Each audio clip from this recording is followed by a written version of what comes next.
Sorry it's late, folks, but I got a lot to say. So, without further ado, hope you got your sweet tooths. What's going on, Dungeon Dwellers?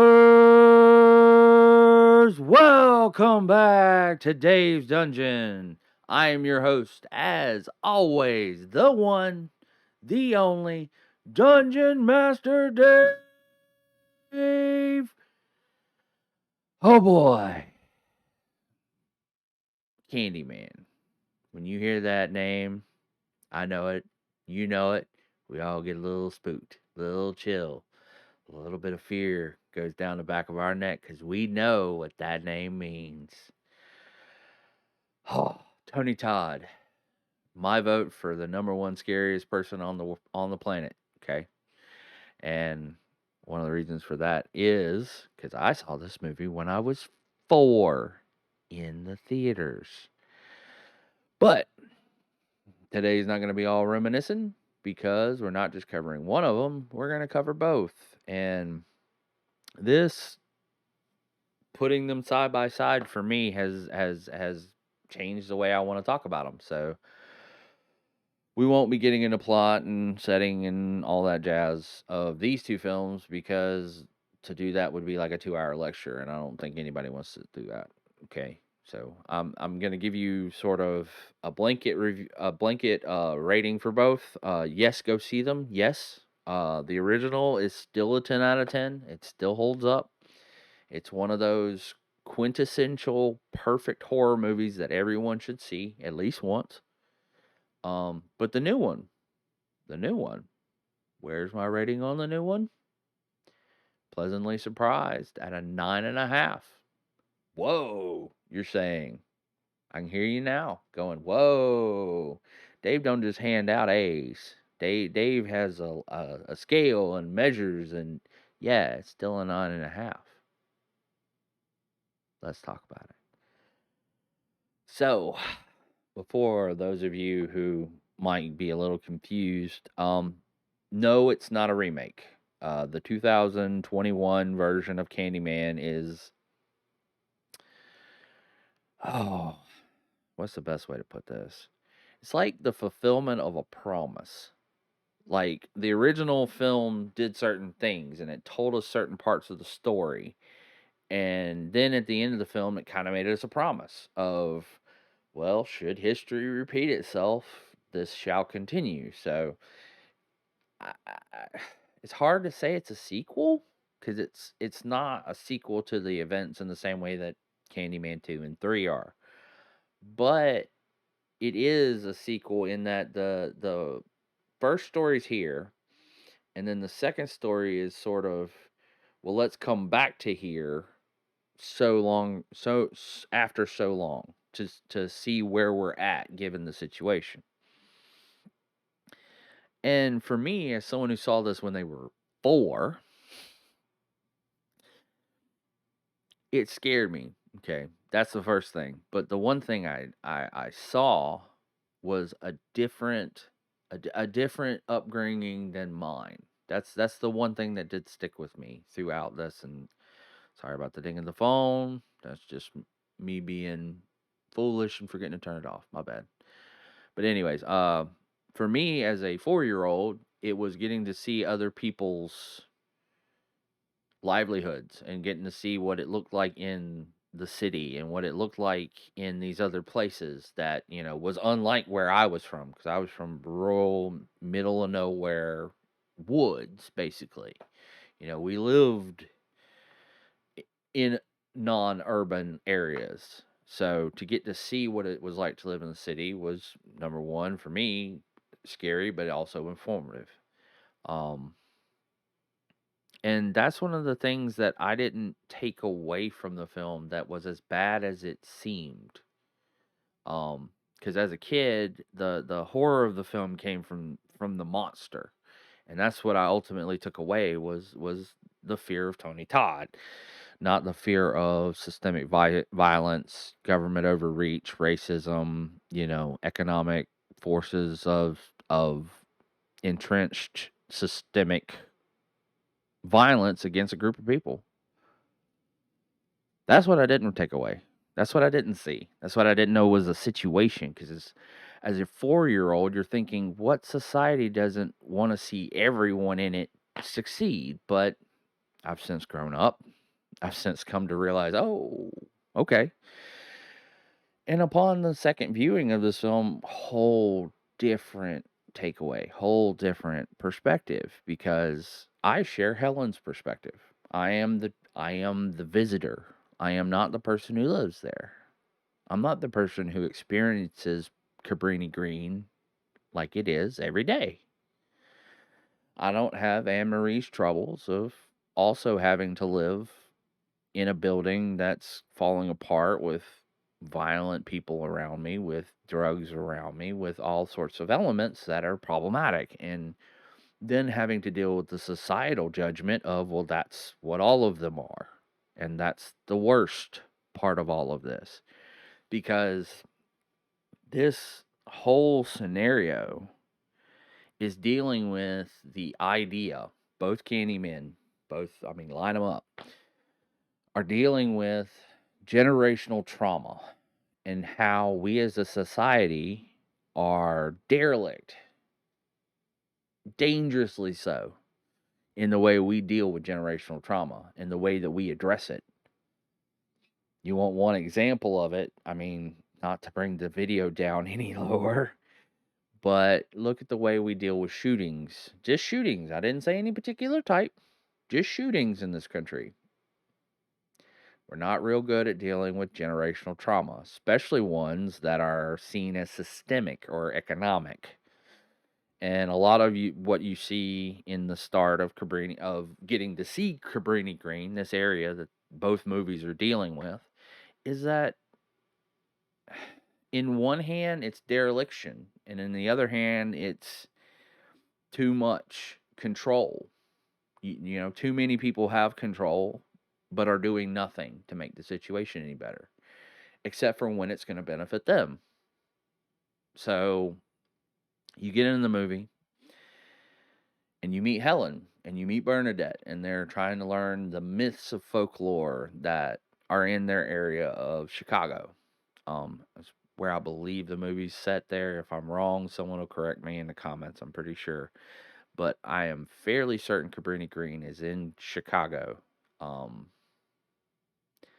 but that being said, the idea is that they've heard these folklore myths about the Candyman and they want to learn more. So they go to the place where they can learn more and get to experience that. Now, why is that important? Well, on the one hand, you have what the white perspective has done to the black community. Okay, there's what Helen's position and station and all that have basically abandoned this community, and the police have abandoned it, the schools have abandoned it. I mean, everything has basically turned its back on this one place because of problems instead of just dealing with them. So it's important that we see the return of an avatar, if you will, in Helen, because then we get to see what that perspective thinks on it. And she's trying to, with the best of her intentions, not go in there and create a problem for those people because of this situation. And this is a scenario that if you're not watching this film and thinking about these things, you're not watching this film, because it's all tangled up in the narrative surrounding Candyman. I mean, going back all the way to the original one, Daniel Robitaille, the whole issue of racism is baked into what happened to him and what those people who represent people who look like me.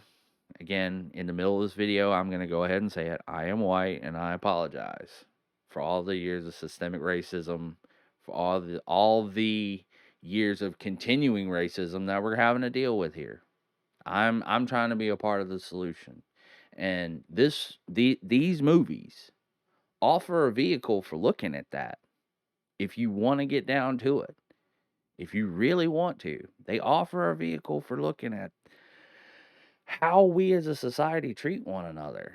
And both films are trying to give us a warning. Both films are those moral types of films. I've heard so many people call these a slasher. They're not a slasher.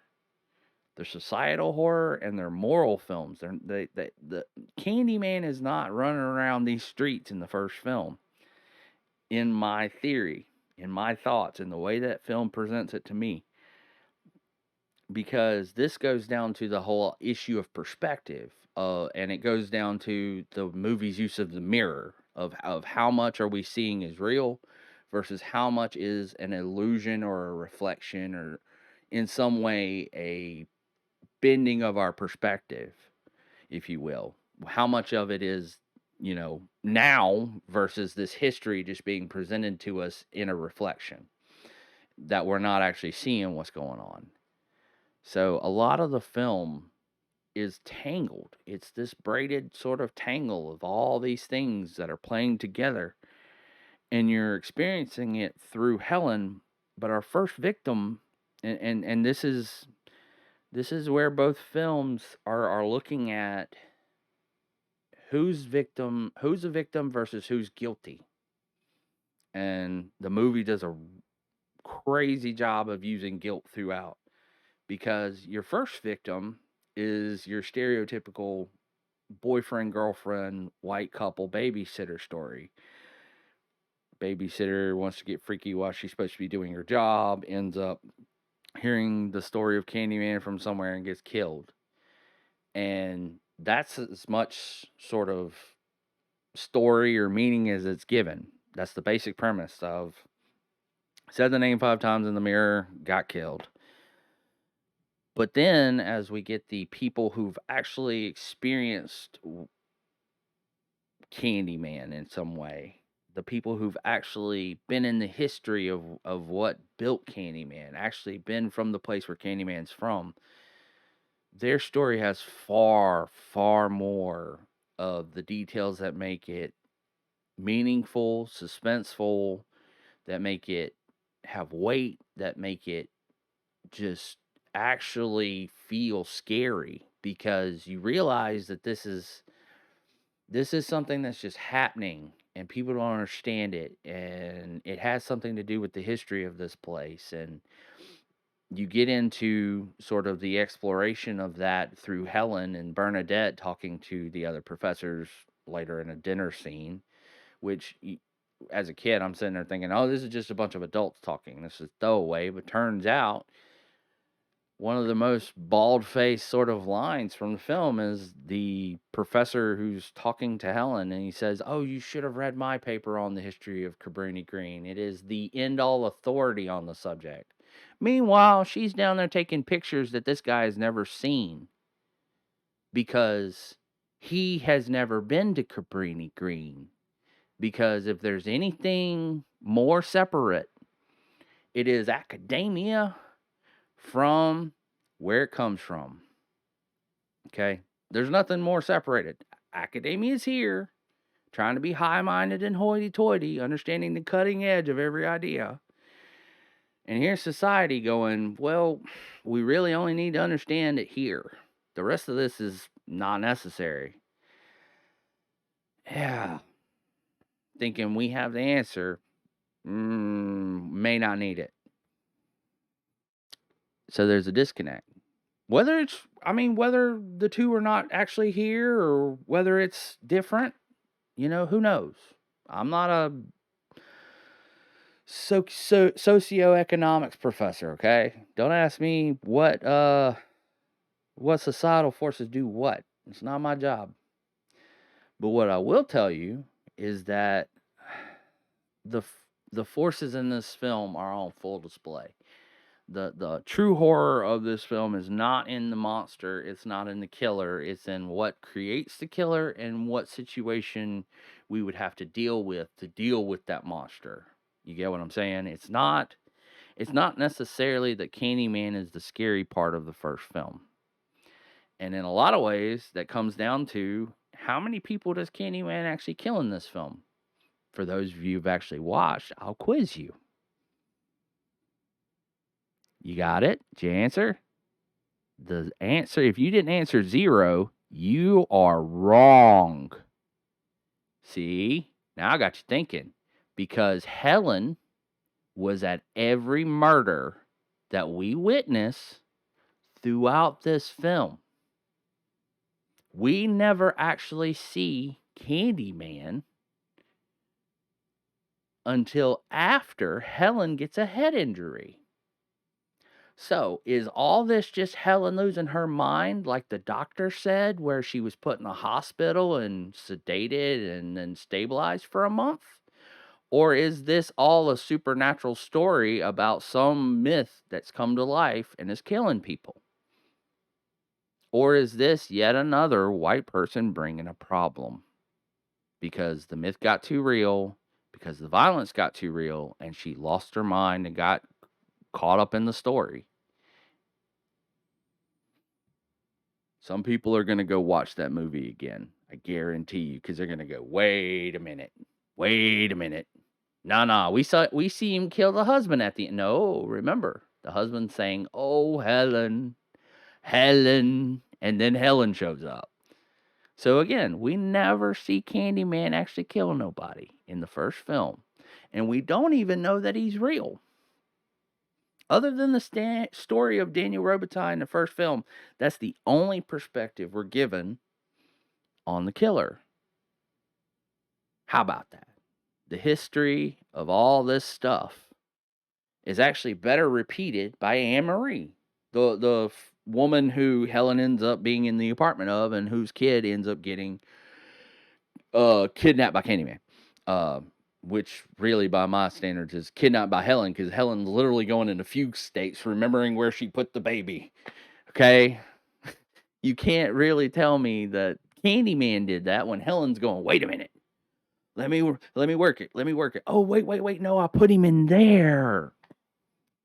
By the end of the film, maybe Helen's a good guy because she saves his poor kid. But Anthony McCoy was probably kidnapped by Helen. If you're looking at perspective, if you're looking at this from like the mirror verse of the whole series, it could be Candyman. It could be this guy from this mirror story, this mirror myth, who's coming into reality and killing people. Or it could be the real person who's just heard the story and lost their mind. You tell me what's more plausible. Because as we pick it up again in 2021 with the story of Candyman now,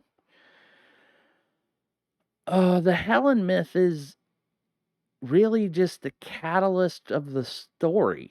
That's how people remember it now. It's all the stuff about this girl and her thesis and how it caused the whole chain of events, and there was a big thing, there was a big to do with the bonfire, and she ended up saving a small boy who we don't remember is someone. Again, I remember who he is, but most of you probably won't, because you won't have watched it back to back. So, and here's the thing, they don't say his last name from the start of the film, I don't think. So you just know him as Anthony. So you're left there, you're thinking, okay, Anthony survived, or at least I was. But then I didn't think about the consequence of that. I didn't think about how that's history.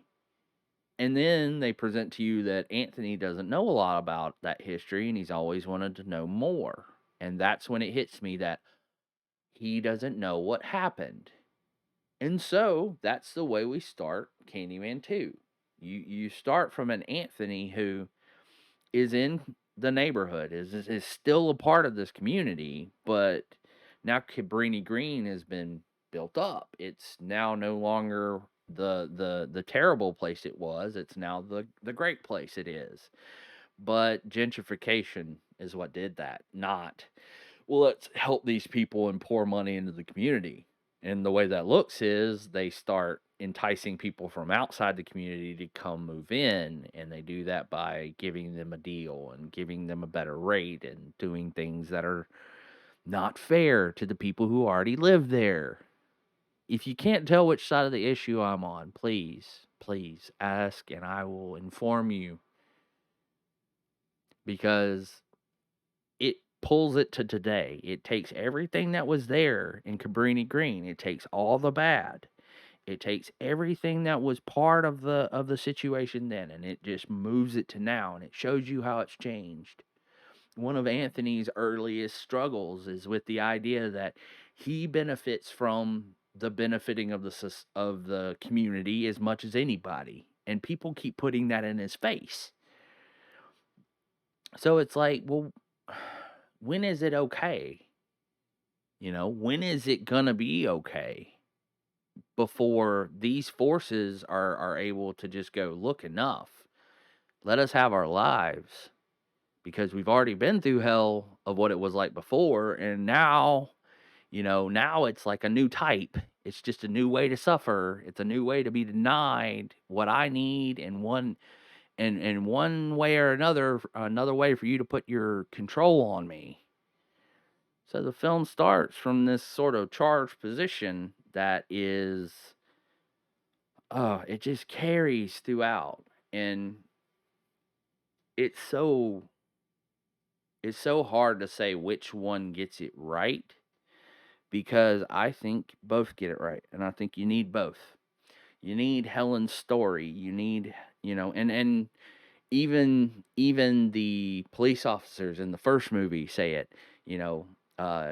Crimes down there every day, but one white woman trips and you get the whole squad down there. It makes sense that people aren't looking at the problem because it's not happening to them. It's not happening to someone like them. Helen goes down there and sees the problem. Problem's been clear as day. Finally sees it. Goes, hey. But then ends up getting in the middle of this mess. So her hey ends up being, oh, we need to take care of her. All of it draws attention to the issue. All of it draws attention to the situations that are there, the conditions. All of it lets you see it.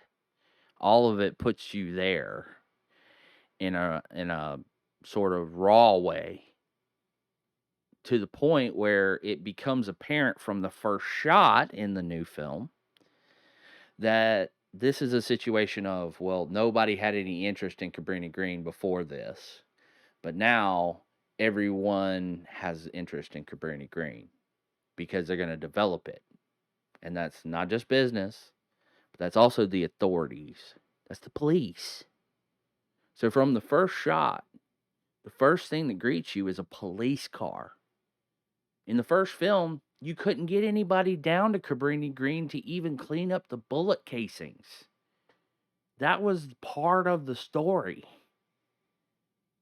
After the murder was taken away, after the murder victim was taken away, they just left the apartment as was. Nobody even locked it up or checked it. So you go from that scenario to, all of a sudden, it's over enforcement. It's the police are there every night, and there's a police officer every couple of floors. Now we got a new problem. It's not the same issue. It's just the other side of it. It's the, well, we're going to make your lives hell because a few things have gone wrong here. We're going to set on you and watch your every move and tear your communities apart. That's where Candyman 2021 starts. And so you see where, like, the problems of the first film don't get solved. There's 3 films in the first series, if you want to consider it that way. First series and then new series. But 3 films there never once resolve the problems. No matter what Candyman promises, well, Candyman's promise is part of the whole issue. It's going to continue this cycle of violence. But the cycle moving from 92 to 21 has stopped pretty much. Well, I say that. No, it hasn't. That was my attempt at a joke in this video. It hasn't changed. like at all, because you come to find out in 21 that there's not been one Candyman. Daniel Robitaille may be the first, and from the way the first movie presents it, that was the only story. The the second film, the new film, presents at least five, at least five different histories for people who had this sort of thing happen to them. Five. And the way you know these are old stories and that they're pretty much so old that people have almost forgotten who they happen to is that they're told with puppets and shadow, like they're around a campfire.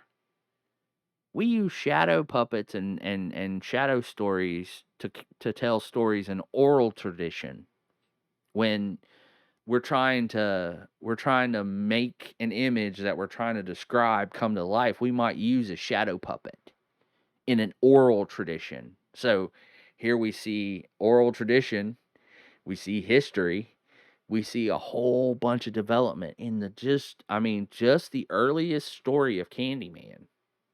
Just the earliest. And we don't even hear the story of Daniel right away. The first story we hear, the most recent story in recollection at that point, is a story of a man named Sherman Freeman. Or no, Sherman Fields. And I'm going to discuss something that might be a little tough to talk about because I don't know if I'm going to upset anybody when I talk about this. But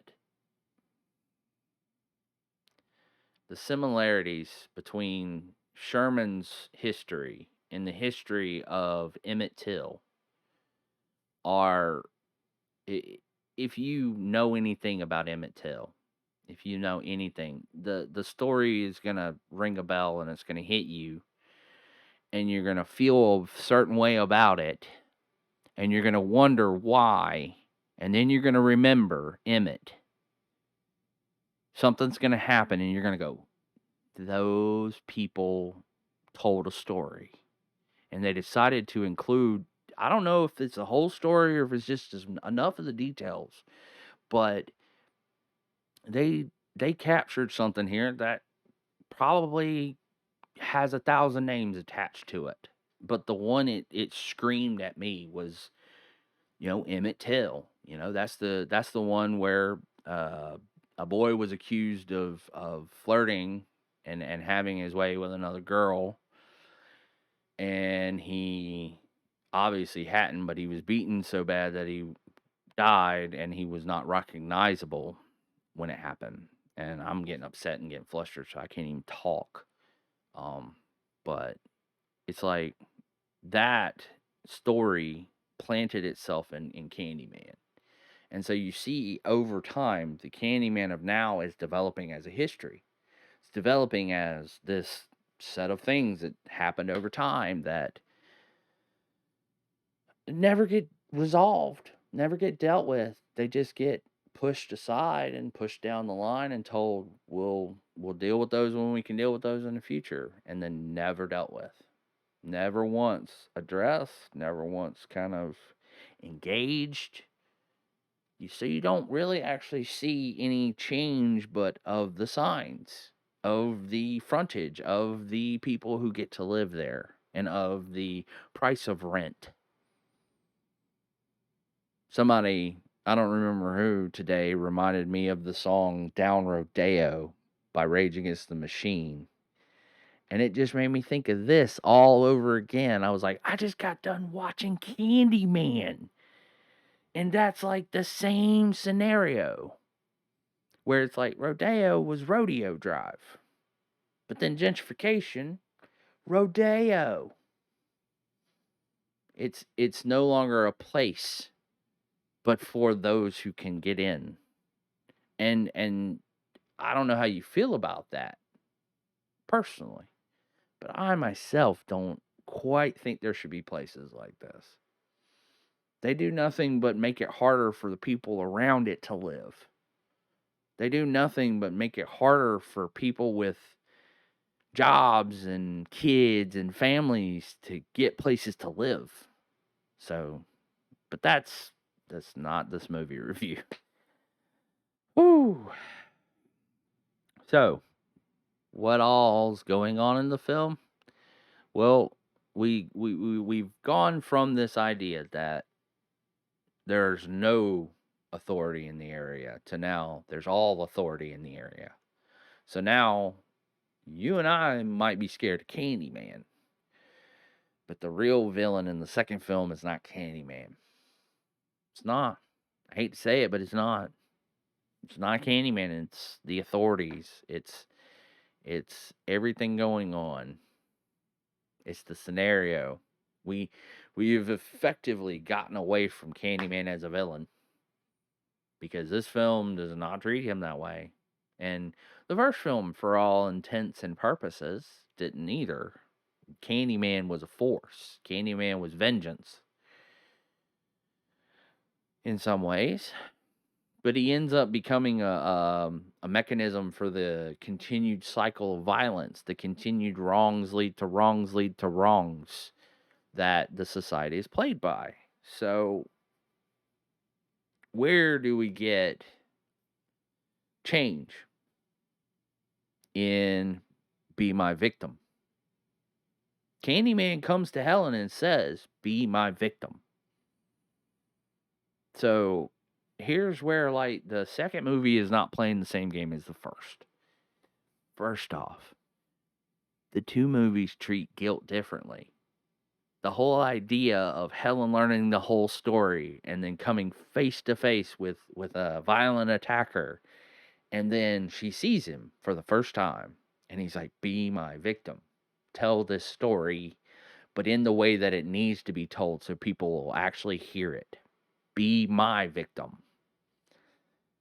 That's an interesting conundrum the film is asking us to have to, mentally engage with, where you have the person who's trying to tell the story and the killer's trying to kill him, but not be my victim. Didn't say be my next murder victim, just said victim. And what Candyman has in mind for Helen is not her death. It's not her death. So that, again, maybe think about what the movie's actually saying here, because that's important going into 2021. Because this also takes it into account of who's guilty, and it for those of you who are worried whether this is a, you know, empowerment movie of some sort, probably. That's the whole point of Candyman. It's the whole point.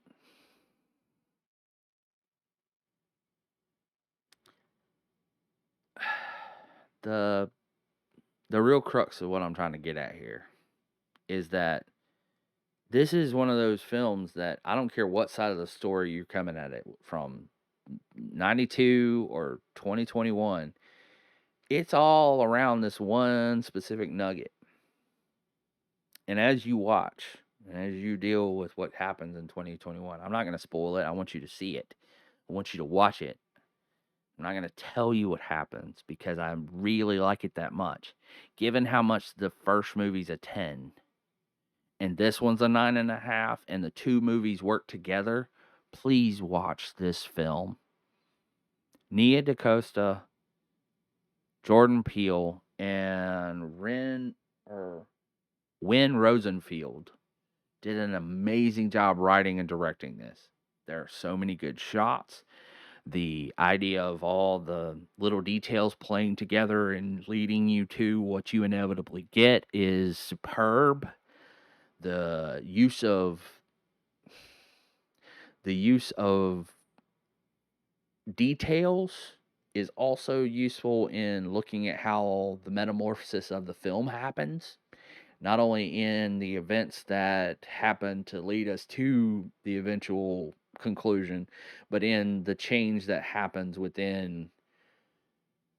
Oh man, I don't want to spoil it. You you gotta pay attention and you gotta watch it because it is so good. And part of the good part of this is that the people whose story this is are telling it this time. That's the one of the very, very good things is that the community who lives in the place is telling the story this time. It's not an outsider. It's not someone who is part of the world that's responsible for creating the place. It's not one of the people who could feel guilt as one of the attached victimizers of the place. It's someone who lived there. It's their place. So that's good. That's the first good thing. The second good thing is that it doesn't ask for an apology from everyone. Um Grady Smith in the film, he's phenomenal. Him and Troy are the two I would have to say in this film, Troy and Grady are the biggest moods out of everybody in the character. I mean, they threaten to upstage the main actor and actress, okay? They're just phenomenal.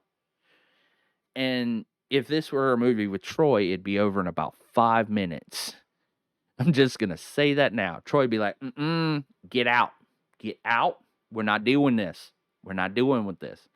And that's the funny thing about this is you get to see it from not just Helen's perspective with the new film. You get to see it from so many other people. And you get to see how the myth takes shape and then spreads out and amongst the people, and then that has an effect. Now,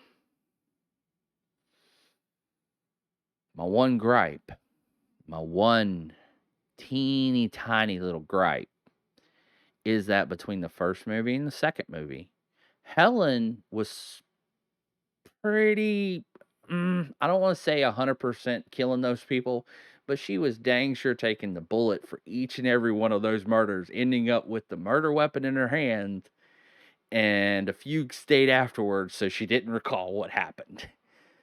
You get what I'm saying? I'm pretty sure Helen killed all those people. And if you think that, you're forgiven for thinking so. If you think it was some supernatural ghost that came out into reality and then killed those people,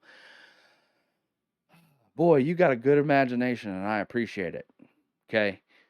But in the second film, it is a ghost that's coming out and killing people. Ta-da! I would have preferred the mystery stay alive. I would have much preferred the mystery stay alive. But, but, I can forgive that. I don't have a huge problem with it being this way because this is a story from people who live there and they're experiencing it as a phenomenon, not as a they're somehow complicit in the scenario and somehow sharing in the guilt of what's going on. Whereas the first film feels more like a guilt story, feels more like somebody who doesn't belong there, who hasn't experienced it all, and who hasn't lived through parts of it, trying to tell a story and in some ways getting a taste of it. And that becomes, you get what I'm saying? It's, it's more like she was in over her head and got traumatized and had a mental break and did a bunch of bad things versus over here. And in the first movie you kind of see this too, a duality of how the phenomenon exists where people like Jake in the first film, you swear he kind of sees, he may sort of see, but every time he's seen Candyman it's been someone else. First time it was the drug dealer and the second time it was Helen. Yeah, I don't think he actually saw Candyman go in that bonfire. Because Helen was in that bonfire with a meat hook. So again, the end of the first film is begging you to decide whether Candyman is real or not. The second film doesn't care whether you believe or not. It's going to show you Candyman, and it is going to show you him in several different ways. And I loved all of it, but at the same time, feel like you didn't let the person who Candyman has picked feel the stress of that sort of designation. And granted, I don't think this film was trying to do that. I don't think this was the film. That was not what the film was trying to do, because there's another moment later with a shooting that I felt they should have left the tension in and let it build, but they didn't, because it wasn't about that. It was about what happens after the shooting. It's about what happens after the the the fuzz and the fez comes down on everybody. It's what happens afterwards. It's what the community goes through that matters to this film. And I feel like everybody, after 2018 and 2019 and 2020 and 2021 so far, everybody needs to take a new look at this, what we've been through, what our society's literally been doing to people. And I have to say, this is kind of one of those perfect sort of views back. It makes it apparent what we're all looking at, and it makes it apparent sort of what the forces are that all go into making this happen. And it points the ire where it's supposed to be now. It points to vengeance, just in the same way that the story's being told by the people who it should be told by now. It's pointing the vengeance at the people that it should be pointed at. And that all goes down to the sort of idea of the mirror, of the idea of what's real versus what's possible, the idea of what we perceive versus what reality is dictating. And the main kind of change here is that if you forget to respect the reality of Candyman, that's your problem. That is your problem, and that is your fault. And if you get killed by Candyman, it was your fault for putting his name in your mouth. Because Candyman just don't kill anybody anymore. So, I don't know. I have to say, if you think differently than I do, that's perfectly all right. If you enjoyed these movies in a different way, please let me know down in the comments. But I think that's gonna do it for this review. I will say one final note. It really did feel like Nia DaCosta and Jordan Peele and the third writer, Win Rosenfeld, really were trying to answer the first film and the promise that the first film made of, like, the story of Daniel and Helen would continue and it would be eternal. And so it does a really good job of being like, let's answer that promise. But at the same time, let's update it and point it where it needs to be, because the story has evolved. And so where that makes you uncomfortable and where you may feel differently than me, I hope you can share your opinions respectfully, as I've tried to do today. I didn't come in here to insult anybody or make anybody feel bad or do anything that was insulting to anybody. And I ask you to do the same. But I think that's going to do it, guys. So thank you so much for joining me. Make sure you hit that like button. Make sure you subscribe if you like these reviews and you want to see more. Also, make sure you hit that bell so you know when I drop a new video every time I do for the next 30 days, or as close to all 30 days as I can. I'm going to record a video and be dropping them. So make sure you stay tuned. But as always, thank you for watching Dungeon Dwellers and joining me on these adventures. I hope to see you on our next journeys. Don't let the bed bugs bite.